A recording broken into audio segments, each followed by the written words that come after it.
L'obtention de la carte Nina, on en parle dans ce journal. Le chef du gouvernement, avec les ministres de l'administration territoriale de la sécurité des Maliens de l'extérieur, envisage toutes les possibilités susceptibles de soulager les populations dans les démarches administratives.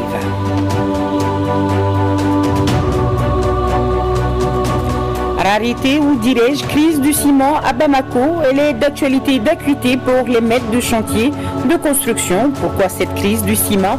Qu'a dit le gouvernement et surtout quelles sont les mesures prises en la matière? Élément de réponse avec Mamadou Fani. Pandémie du Covid-19. Aujourd'hui à Bamako, nous avons constaté qu'un Malien sur 3 porte régulièrement le masque. L'utilisation des gels hydroalcooliques est désormais une habitude.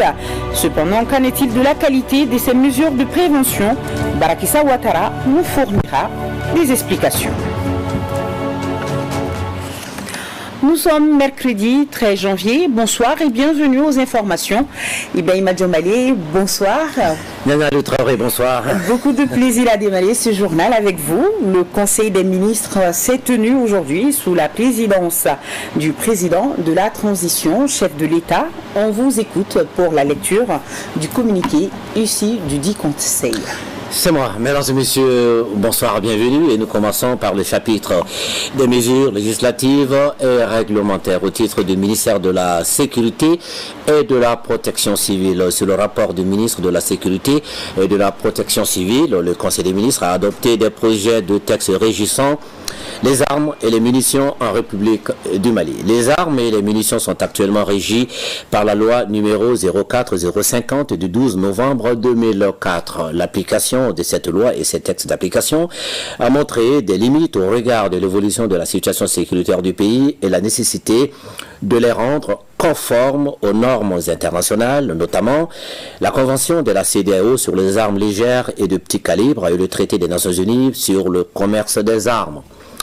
Les projets de texte adoptés dans ce cadre apportent certaines innovations, notamment l'interdiction de la fabrication des pistolets artisanaux, l'obligation faite aux touristes chasseurs de quitter le territoire malien avec leurs armes et munitions, la déconcentration de la délivrance du permis de port d'armes, la confection du permis de port d'armes sur carte biométrique, l'extension du marquage à toutes les armes légères et de petit calibre, y compris les armes et les munitions fabriquées au Mali, les armes importées et les armes existantes dans les stocks nationaux. L'obligation est faite aux demandeurs du permis de port d'armes de produire notamment des certificats médicaux. L'adoption de ces projets de texte vise à accroître la transparence dans la coopération internationale, à prévenir le détournement des armes légères et de petit calibre lors des opérations de transfert et à renforcer la confiance entre États parties au traité sur le commerce international des armes au titre du ministère des Affaires étrangères et de la coopération internationale. Sur le rapport du ministre des Affaires étrangères et de la coopération internationale, le Conseil des ministres a adopté des projets de texte relatifs à la ratification de l'accord de prêt signé à Khartoum et à Bamako le 30 novembre 2020 entre le gouvernement de la République du Mali et la Banque arabe de développement économique en Afrique en vue du financement de l'opération de réponse urgente contre la pandémie de la Covid-19. Par cet accord, la Banque arabe de développement économique en Afrique accorde au gouvernement de la République du Mali un prêt de montant de 4 milliards 914 648 000 francs CFA environ. Le prêt accordé vise à réduire les impacts sanitaires, économiques et sociaux de la pandémie de la maladie à coronavirus à travers la prévention, la prise en charge des cas testés positifs et l'équipement des laboratoires nationaux. 2. Des projets de texte relatifs à la ratification de la Convention de crédit numéro CML 140702W signée ici à Bamako le 26 octobre 2020 entre le gouvernement de la République du Mali et l'Agence française de développement relative au financement des projets d'approvisionnement en eau potable dans les villes de Koulikoro, Ségoussant, Mopti-Sévaré et Bandiagara. Par cette convention, l'Agence française de développement met à la disposition du gouvernement de la République du Mali un crédit d'un montant de 19 milliards 678 millions 710 000 francs CFA. Le projet financier vise la réhabilitation ou la réalisation d'infrastructures de production, d'ouvrages, de stockage et d'adduction d'eau en vue de répondre aux besoins des populations à l'horizon 2030. Au chapitre des mesures individuelles, le Conseil des ministres a procédé à la nomination de, au titre du ministère de la Défense et des anciens combattants, directeur général de l'école de maintien de la paix à Blondembe, colonel Suleiman Sangaré. Au chapitre des communications, au titre du ministère de la Santé et du Développement social, le ministre de la Santé et du Développement social a présenté au Conseil des ministres l'évolution de la situation épidémiologique et de la maladie à coronavirus, marquée notamment par une diminution du nombre de cas testés positifs par rapport à la semaine précédente. Le président de la transition, chef de l'État, a réitéré son appel au respect strict des mesures barrières par les personnels de l'administration et les populations et au renforcement de la vigilance des autorités sanitaires. Au titre du ministère de l'Agriculture, de l'Élevage et de la Pêche, le Conseil des ministres a pris acte d'une communication relative à l'apparition de la grippe aviaire au Sénégal. Face à cette situation, les mesures suivantes ont été arrêtées. La redynamisation des comités régionaux et locaux de veille et de riposte contre la grippe aviaire, le renforcement des contrôles au niveau des postes vétérinaires frontaliers, des foires et des marchés à volailles et au niveau des exploitations avicoles, la suspension temporaire de la délivrance des autorisations d'importation de volailles et de produits avicoles en provenance du Sénégal. Le président de la transition, chef de l'État, a instruit aux membres du gouvernement de prendre toutes les mesures appropriées en vue de protéger la santé des populations. Yaya Loutraoré. Merci Ibrahima Djombele. Dites-moi, avez-vous votre carte Nina, Ibrahima? Absolument. Vous l'avez. Absolument, c'est un acte citoyen. Tout à fait, mais tel n'est pas le cas de beaucoup de Maliens. Et justement, on en parle de la problématique liée à l'obtention de la carte Nina. Et ça se passe à la primature entre le Premier ministre et les ministres en charge de l'administration territoriale, de la sécurité des Maliens de l'extérieur. En la matière, le gouvernement envisage toutes les possibilités nécessaires afin de soulager les populations dans les démarches administratives. Brahima Kouni nous en dit plus. Actuellement, l'obtention de la carte Nina par les Maliens n'est pas une équation facile à résoudre. Pour échanger sur les zones d'ombre et y trouver des solutions idoines, le Premier ministre a fait appel à certains ministres. L'échange a été très fructueux. À l'issue de l'échange, il a décidé de mettre en place un mécanisme de rencontre périodique pour justement trouver des réponses, comme je l'ai dit, des réponses urgentes. C'est extrêmement important de démontrer que le gouvernement de la République du Mali met le problème des Maliens de l'extérieur au centre de ses préoccupations afin de soulager le peuple malien, notamment dans sa composante malienne de l'extérieur. De cette réunion, il ressort que des solutions idoines au problème des fiches individuelles de double ou multiples identités sont envisagées. L'une des difficultés à laquelle ils font face porte un peu sur l'identité multiple. La réponse que le gouvernement a trouvée, c'est d'introduire très très rapidement auprès du CNT pour justement essayer de prendre en charge cette préoccupation liée à la double ou à la multiple identité. Ce qui va permettre à nos compatriotes de choisir éventuellement l'identité qui leur serait la plus profitable et la plus avantageuse. Et ça va également permettre à l'administration d'écraser dans la base de données les autres identités. Une autre difficulté, c'est bien entendu la lourdeur. Nous en sommes très très conscients. Et pour ce faire, nous envisageons très rapidement de lancer une plateforme dématérialisée qui va permettre aux usagers d'obtenir la fiche individuelle à travers une plateforme dématérialisée. Et après avoir effectué une demande par Internet, donc la même plateforme dématérialisée permettra aux usagers de faire des demandes de correction. Le gouvernement met les bouchées doubles pour répondre aux différents cris de cœur lancés par les Maliens qui ont besoin de rectifier leurs données et d'acquérir leur carte Nina. Un rappel, ce communiqué, le président du Conseil national de transition porte à la connaissance de membres du CNT qu'un séminaire d'immersion sur les textes de la transition et du CNT est organisé à leur intention demain, jeudi 14 janvier 2021, à partir de 10h dans la salle Djeli Baba Sissoko du Centre international de conférence de Bamako, CICB. Dans le cadre des mesures de prévention contre le Covid-19, l'accès à la salle est strictement lié aux seules personnes autorisées et le port du masque est obligatoire. Rareté ou dirais-je crise du ciment depuis quelque temps à Bamako. Elle est d'actualité et d'acuité pour les maîtres de chantier de construction. Pourquoi cette crise du ciment? Que dit le gouvernement? Et surtout, quelles sont les mesures prises en la matière? Élément de réponse, c'est avec Mamadou Fani. Suivons ensemble. Depuis quelque temps, on constate un ralentissement des travaux sur certains chantiers de construction de la capitale. Les raisons sont liées à plusieurs facteurs, parmi lesquels la rareté du ciment sur le marché. On évoluait sur le chantier normalement, mais ça fait maintenant à peu près 2 semaines. Nous évoluons de façon monotone, parce qu'il y a une pile de ciment. Parce qu'on utilise en moyenne 2 à 3 tonnes de ciment par jour. On est obligé quand même de faire un remplissement, économiser le stock qu'on avait et puis aussi évoluer de façon tempérée. Qu'est-ce qui explique cette pénurie du ciment observée sur le marché? Beaucoup de nos clients ont arrêté leur chantier à cause du ciment. On pouvait vendre dans le mois 100 à 150 tonnes. Aujourd'hui, on n'a pas un sac dans nos magasins. Le premier facteur qui a entraîné la rupture s'explique par la perturbation du trafic au niveau du corridor Dakar-Bamako. 70% de nos importations transitent par le port de Dakar. Deuxième facteur, ça c'est au niveau de la production nationale.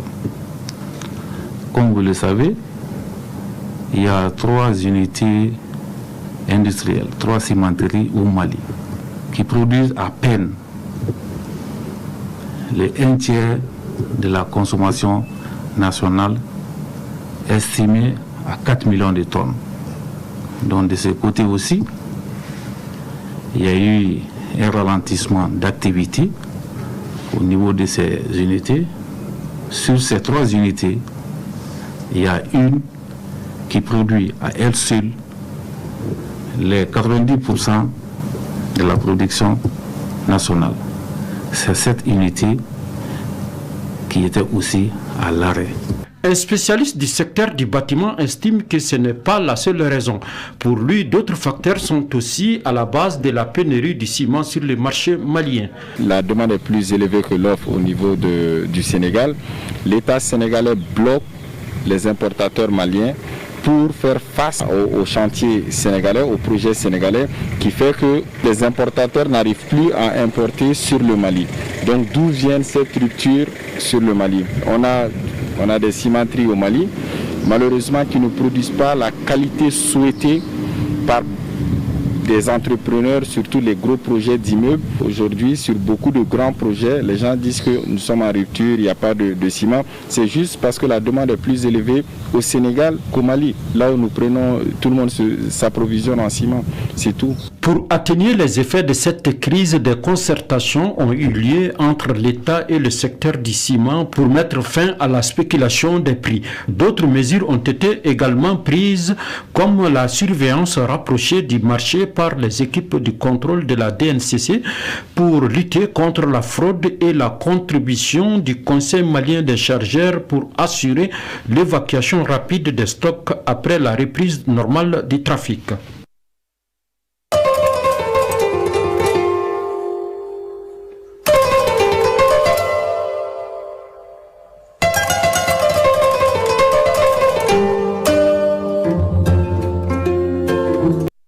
ces jours, 13 janvier 2021, sur 1234 échantillons testés, les services de santé ont enregistré 51 nouveaux cas de Covid-19, 20 patients guéris, 0 décès au cours des dernières 24 heures. À ce jour, la situation cumulée est de 7738 cas positifs, 236 décès dans les centres de prise en charge et 67 dans la communauté, 5374 guéris. La recherche continue pour trouver toutes les personnes contacts. À ce jour, 2319 personnes contacts font l'objet d'un suivi quotidien. Le ministère de la Santé et du Développement social invite les populations à rester sereines et à respecter les mesures de prévention. Maladie à coronavirus. Aujourd'hui à Bamako, nous avons constaté qu'un Malien sur 3 porte régulièrement le masque et l'utilisation des gels hydroalcooliques est désormais une habitude. Cependant, qu'en est-il de la qualité de ces mesures de prévention? Barakissa Ouattara, explication. Qui aurait cru que le masque ferait partie de notre garde-robe en 2020 et que le gel hydroalcoolique serait notre compagnon de tous les jours? Pourtant, ces mesures de protection sont visibles un peu partout à Bamako. Face à la recrudescence des cas positifs au Covid-19, on assiste en ce moment au foisonnement de masques et de gel de tout genre sur le marché. Amadou Diara, commerçant, opte pour les masques lavables. Les masques qui me mettent là, ça c'est des masques lavables. Là, c'est les masques lavables. Peut-être je peux porter ici. Arrivé à la maison, je lave, j'expose. Maintenant, demain, je peux porter aussi. C'est moins, pour moi, c'est moins cher et aussi c'est simple à utiliser. En ce qui concerne le gel hydroalcoolique, certains sont fabriqués ici au Mali et d'autres importés. Bon, en réalité, je n'ai pas eu l'occasion de tester les gels qu'on produit ici. Mais pour ce qui concerne celui de la Côte d'Ivoire et du Sénégal, on sent l'effet de l'alcool sur les gels. Bon, je pense que c'est de très bons désinfectants. Au moment où on importait, c'était un peu trop cher, mais en ce moment-là, le prix varie entre 1500 et 2000 francs. La question qui se pose est celle relative à la qualité. Si nous prenons les masques, ils sont tous protecteurs contre le Covid-19, mais il y a un mais. Si vous prenez ces différents masques, il y a des masques qui sont indiqués à différents endroits. Par exemple, pour un citoyen lambda qui se trouve en ville, peut bel et bien porter des masques fait maison. Par contre, pour un praticien qui est en contact avec les cas malades, on va lui recommander de porter des masques respirateurs qu'on appelle les masques FFP2 qui protègent beaucoup plus que les masques chirurgicaux et que les masques chirurgicaux qui protègent beaucoup plus que les masques fait maison. Donc l'un dans l'autre, tous les masques nous permettent de nous protéger et tous ces masques, l'utilisation de tous ces masques est recommandée. Quant au gel hydroalcoolique, ils sont faits à base d'alcool et dilués souvent à 70%. Ils permettent donc de neutraliser les microbes dont le virus en question. Nous-mêmes, on avait fait un petit échantillonnage de ces différents gels alcooliques qu'on trouve à portée des mains. Et quand on regarde, on s'aperçoit que tous ces gels hydroalcooliques arrivent quand même à neutraliser les microbes de façon générale. Attention, ces gels sont efficaces à condition qu'ils soient produits dans les normes. Lorsque ces gels sont faits, comme vous et moi, si nous ne sommes pas du domaine, on ne peut pas se le permettre de les faire. Et évidemment, si on les fait sans pourtant suivre les procédures avec les quantités de l'eau et les quantités d'alcool qui doivent être mis et puis plus la procédure tout entière, si on ne suit pas ça correctement, il va de soi que le produit fini ne sera pas à hauteur de souhait. Il ne faut surtout pas croire que les masques et les gels hydroalcooliques sont des armures infranchissables contre le coronavirus. En plus, il est nécessaire de pratiquer toutes les autres mesures barrières.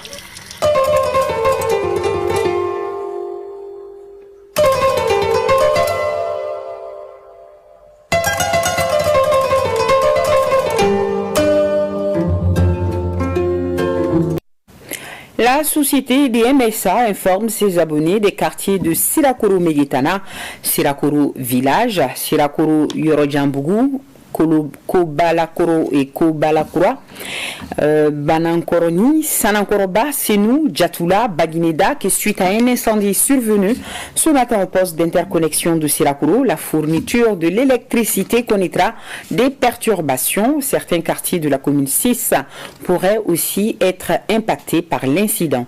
Les équipes de dépannage de l'IMSA sont à pied d'œuvre pour le rétablissement de l'électricité dans les plus brefs délais.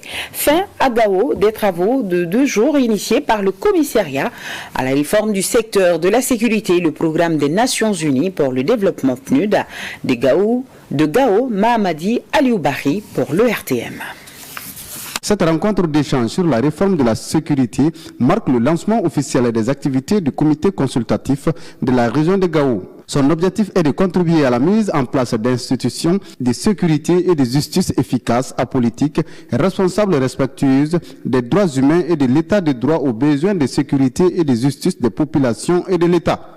Les objectifs spécifiques poursuivis sont la promotion de la bonne gouvernance dans le secteur de la sécurité, le renforcement des capacités de l'État à répondre aux attentes des populations en matière de défense, de sécurité et de justice, la restauration de la confiance entre les populations et les institutions de défense, de sécurité et de justice. Les comités consultatifs de sécurité sont un outil qui pourrait contribuer efficacement à restaurer progressivement la confiance des populations envers les acteurs de sécurité. Au cours de cette rencontre, les responsables de la sécurité, les leaders religieux et les autorités administratives et politiques, entre autres, ont échangé sur la réforme du secteur de la sécurité qui revêt une importance capitale dans un contexte de défis sécuritaires énormes dans la région de Gao. Je voudrais rappeler que le comité consultatif de sécurité forme le dernier niveau du cadre institutionnel de la réforme du secteur de la sécurité au Mali. Cette rencontre de 2 jours s'inscrit dans le cadre du renforcement de la sécurité sur l'ensemble du territoire national, initié par le commissariat à la réforme du secteur de la sécurité et le programme des Nations Unies pour le développement PNUD. Dans le secteur 5 de l'opération Maliko, le commandant Michel Kamaté remet la centaine de bœufs enlevés dans le village de Koué-Bamanan du cercle de Nyono aux propriétaires. La cérémonie symbolique de restitution a été organisée afin de faire comprendre l'attachement des autorités à la sérénité des populations. Fousseini Samake, correspondance. Cette cérémonie consacre la restitution de la centaine de bœufs à son propriétaire. Des bœufs enlevés le week-end dernier dans le village de Koué-Bamanan, situé à 5 km de Nyono. À travers cette opération, les FAMA jouent leur rôle de sécurisation des personnes et de leurs biens. La patrouille a pu mettre la main sur ces bœufs au niveau du B3 et après conduit par le berger à notre niveau ici devant la préfecture. Aucun incident pendant l'opération, car ayant vu les femmes qui étaient présents sur les lieux avec l'équipement, les hommes dévoués, ils étaient obligés de s'y rendre. La restitution de ces animaux se situe dans le cadre de l'apaisement du climat social. Aujourd'hui, je suis très content parce qu'il y a à peu près 100 et quelques bœufs depuis samedi aujourd'hui. Les femmes sont parties trouver sans agidage amener tous les bœufs. Vraiment, tous les coopératifs, tous les éleveurs, vraiment c'est salué, vraiment merci. La promptitude des femmes a permis de retrouver des animaux d'une centaine de têtes, environ que vous venez de voir avant d'être remis à son propriétaire après les formalités d'usage. Cette restitution est le fruit de la bonne collaboration entre les femmes et leur population. À présent, je vous invite à écouter Issaka Oudjim, le coordinateur de la CIMAS, était en tournée dans la première région avec comme objectif d'expliquer les grandes lignes de la transition. Il est au micro de Moriba Keïta. C'est une mission à double objectif, contribuer à la réussite de la transition à travers un appel citoyen acerté face au Kawele et surtout aussi demander aux militants et populations sympathisants de la CEMAS à Kenyeba de soutenir la réussite de la transition. D'abord, ça résume la volonté des plus hautes autorités du pays, le président de transition Banda ou le vice-président Assimi, de tout faire pour que les Maliens puisse comprendre les véritables motivations du peuple malien pour la refondation, pour doter nos forces armées de sécurité et de défense des outils pour assurer la continuité de l'État, mais surtout aussi veiller sur la sécurité des personnes et leurs biens, et aussi faire adhérer les populations à la réussite de la transition à travers une vaste campagne de sensibilisation, d'information pour qu'ils puissent s'approprier de la réussite de la transition. Et aussi remonter les difficultés de la région de Kaï. Il faut que la transition puisse aussi aider ces populations dans ces zones arides, pourtant qui ne manquent pas de ressources. Et à travers ce communiqué, la Direction générale de l'Office malien de l'habitat a le regret de constater l'occupation illicite de certains logements sociaux de Tabakoro par des individus. La Direction générale rappelle que l'occupation des logements sociaux se fait conformément à une procédure bien définie sur la base de la liste établie par la commission d'attribution. Par conséquent, elle invite les occupants illicites à quitter les lieux sans délai sous peine de poursuite judiciaire. Aussi, la direction précise que la responsabilité des individus concernés reste-t-elle engagée par rapport à tout dommage causé sur les logements et des frais que les procédures pourraient engendrer. Des jeunes de la diaspora lancent High-Tech Institute of Africa, une démarche lucrative qui a pour but essentiel de mettre à profit l'expérience de ces jeunes dans le domaine de la cybersécurité et de la cybercriminalité. Idrissa Gouli Sissoko. Ils sont des jeunes maliens de la diaspora qui désirent partager leur expérience en matière de cybersécurité.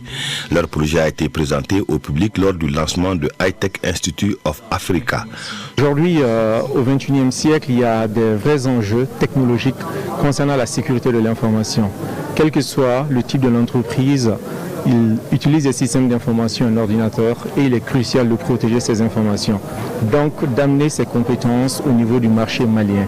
Donc, aiguiser la connaissance des jeunes afin d'ajouter ces compétences-là pour protéger les données des entreprises locales au Mali ici et dans la sous-région. Les solutions et formations proposées par ces jeunes sont pratiques et opérationnelles. Nous comptons apprendre aux jeunes l'utilisation d'outils déjà existants. Pas la fabrication des outils, de la même manière que tu n'as pas besoin d'être un ingénieur en mécanique pour conduire un véhicule, tu n'auras pas besoin d'avoir un diplôme d'ingénieur en informatique pour pouvoir utiliser les outils de la sécurité informatique, donc la cybercriminalité ou le hacking. On va apprendre ces outils, la combinaison de ces outils-là à un fin bien précis, c'est-à-dire la protection des données et des systèmes d'information des entreprises. Les échanges avec les participants ont permis au public de comprendre les visions et objectifs de High-Tech Institute of Africa. Les brèves nationales de ce soir nous parlent de remise de kits sanitaires et de la prestation de serment du gouverneur de la région de Badjangara, Kassim Diallo. Commentaire. Le premier gouverneur de la région de Badjangara a prêté serment ce mardi au tribunal de grande instance de la région. Après sa prestation de serment, Meïssa Fane a été renvoyé dans l'exercice de ses fonctions. Le gouverneur s'est engagé à travailler avec toutes les forces afin de relever les défis de la région. Ils sont deux à prêter serment ce mercredi au compte de la cellule nationale de traitement des informations financières, de lutte contre le blanchiment des capitaux et le financement du terrorisme. Modibo Sako et Fatoumata Sako remplacent ainsi deux membres de la cellule en fin de mandat. Plus de 10 millions de francs CFA, c'est la valeur des kits sanitaires que le collectif Riposte 223 Covid-19 a remis à 30 mosquées et églises de Bamako. C'est dans le cadre d'un projet pilote financé par la primature. L'association Dambé, en partenariat avec le gouvernorat du district de Bamako, a procédé à une distribution de masques au marché de Médine ce mardi. L'initiative vise à soutenir les efforts du gouvernement malien dans la lutte contre la maladie à coronavirus. La coalition pour la commune de Bourem vient de donner un coup d'accélérateur aux activités des associations féminines et aux radios locales. L'objectif est de renforcer la résilience de la commune de Bourem. Depuis que nous sommes arrivés à Bourem, nous avons senti que tout Bourem est mobilisé autour de cette activité, que ce soit les autorités administratives et politiques, que ce soit les bénéficiaires, les populations de Bourem.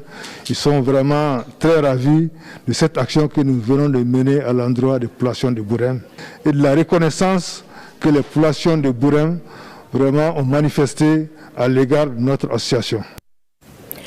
Et cette annonce, demain, la ville de Tombouctou commémore les 50 ans de l'Institut des hautes études et des recherches islamiques Ahmed Baba, une structure mise en place par l'État pour la protection et l'exploitation des manuscrits anciens de Tombouctou qui constitue l'un des plus grands patrimoines intellectuels d'Afrique. Et à cette occasion, vous pourrez suivre après ce journal un magazine intitulé Ilieri ABT, l'histoire des manuscrits en 50 ans, une réalisation de Cheikh Oumar Sangari. Page noire avec le décès du magistrat à la retraite Mamadou Tidjani Dambélé, mercredi dernier, à l'âge de 70 ans. Le natif de San a servi dans plusieurs localités du Mali, notamment à Sikasso Djoila, à la cour d'appel de Bamako. Il fut directeur national de l'administration pénitentiaire entre 91 et 92, directeur national des affaires judiciaires et du Sceau, chef de cabinet du ministre de la Justice en 2014. Il a ensuite nommé procureur général de la Cour suprême du Mali où il fait valoir ses droits à la retraite en 2017. Ces obsèques ont eu lieu au quartier de Santoro, qui son âme repose en paix. Amen. Nous disons un grand merci à tous nos téléspectateurs, particulièrement ceux de Caille. Demain, 13h, Abibatou Koyan Djakité. Moi, je serai là, j'espère, pour la grande édition du 20h. D'ici là, bonne suite de programme et continuons à respecter les gestes barrières pour sauver des vies. Bonsoir.